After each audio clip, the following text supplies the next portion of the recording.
राम राम। अभी meal time को ही आगे ले जाते हुए जब बच्चों को खिलाने का समय आता है तब जाने अनजाने हम पेरेंट्स थोड़े स्ट्रेस में आ जाते हैं। हम कॉन्शियस हो जाते हैं।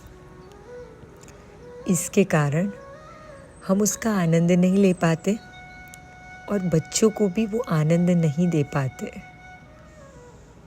हमें फीडिंग का समय बहुत लाइटली लेना चाहिए। हमें ऐसे ही सोचना चाहिए कि हम जो भोजन प्रसाद बच्चे को खिलाने जा रहे हैं उससे उसका मन, बुद्धि, उसका सर्वांगी विकास होगा। तो ये कार्य हम प्रसन्न रहकर करें। फिर जब हम स्ट्रेस की बात करते हैं, इस कारण को लेकर जब हम ज़्यादातर स्ट्रेस में रहते हैं तो हम ये फीडिंग के टॉपिक को as a topic of gossip बना लेते हैं। ज़्यादातर माताएं हम ये करते हैं। जैसे कि कोई फ्रेंड्स का फ़ोन आया है तो उस समय अगर बच्चा खेल भी रहा है तो जैसे भी ये टॉपिक निकलता है हम तुरंत बोलते हैं इसका खाने की तो ऐसा ही चल रहा है, बस ठीक ही नहीं होता, खाता ही नहीं, बार बार खाता ही नहीं।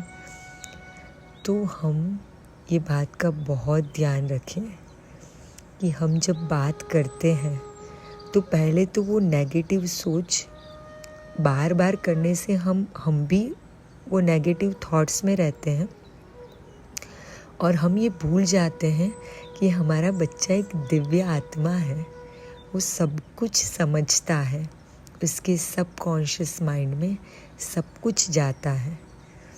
तो उसके सामने ही जब हम ये बार बार बोलते हैं तो वो उसको भी पता चल जाता है कि ये खाता ही नहीं, मतलब खाना ही नहीं है। बच्चे बहुत स्मार्ट होते हैं। तो हम बच्चों के सामने ये बात कभी ना करें। ये सिर्फ फीडिंग तक लिमिटेड नहीं है।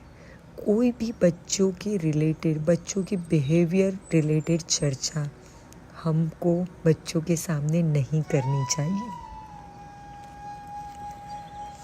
है ना। तो हम इसका अवश्य ध्यान रखें। फिर हमारे लिए आसान हो जाएगा अगर हम बच्चों की हंगर साइन को जानें। ऐसा नहीं कि हर एक घंटे, हर 2 घंटे में हम बच्चों को कुछ भोजन के लिए दे रहे हैं। हम जाने कि उसको भूख लगी है कि नहीं। क्योंकि जब हम सोचें, भूख लगना एक नेचुरल प्रोसेस है। पशु पक्षी को भी जब भूख लगती है तो वो भोजन की खोज में जाते हैं।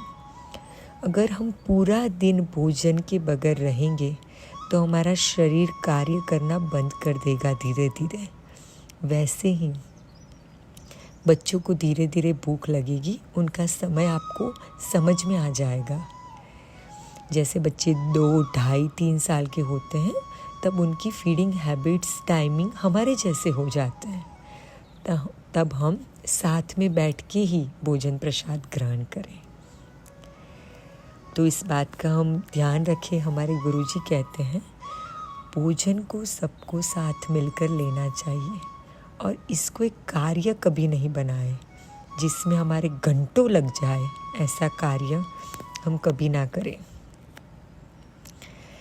फिर आती है पैकेज फूड की बात। हम ऐसा पैकेज फूड देते हैं, आजकल ये चिंता का विषय बन गया है। हमारे गुरुजी इसमें हमें बहुत कुछ बातों में मार्गदर्शन देते हैं कि हम ऐसे पैकेज फूड जिसके इंग्रेडिएंट्स हमें पता नहीं है, जिसमें आर्टिफिशियल फ्लेवर्स, कलर्स, न जाने क्या क्या डाला हुआ है, वैसे फूड हम बच्चों को पहले से ही ना दें। क्योंकि आगे चल के उनकी हेल्थ पर उसका अफेक्ट हो सकता है। वैसे ही सोचे, हम जब छोटा सा पौधा लगाते हैं तब हम उसको ऑर्गेनिक मिट्टी देते हैं, खाद्य देते हैं, क्लीन वाटर देते हैं। तो अभी हमारा छोटा सा पौधा है, हमारा नन्हा मुन्ना बालक, हम उसको केमिकल वाली, रिफाइंड शुगर वाली, रिफाइंड ऑयल वाली चीज़ें कैसे दे सकते हैं?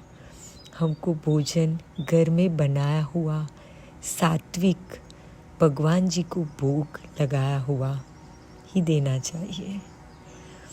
और इसके अंत में हमें ये भी प्रश्न आता है कि क्या रेस्टोरेंट फूड बच्चों को देना चाहिए?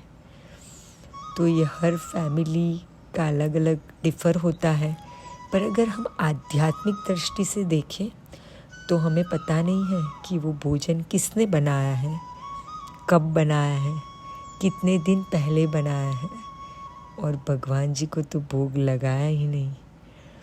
तो हम स्वयं इसके बारे में चिंतन करें और फिर अपने परिवार के लिए जो अच्छा है उसका चुनाव करें। राम राम।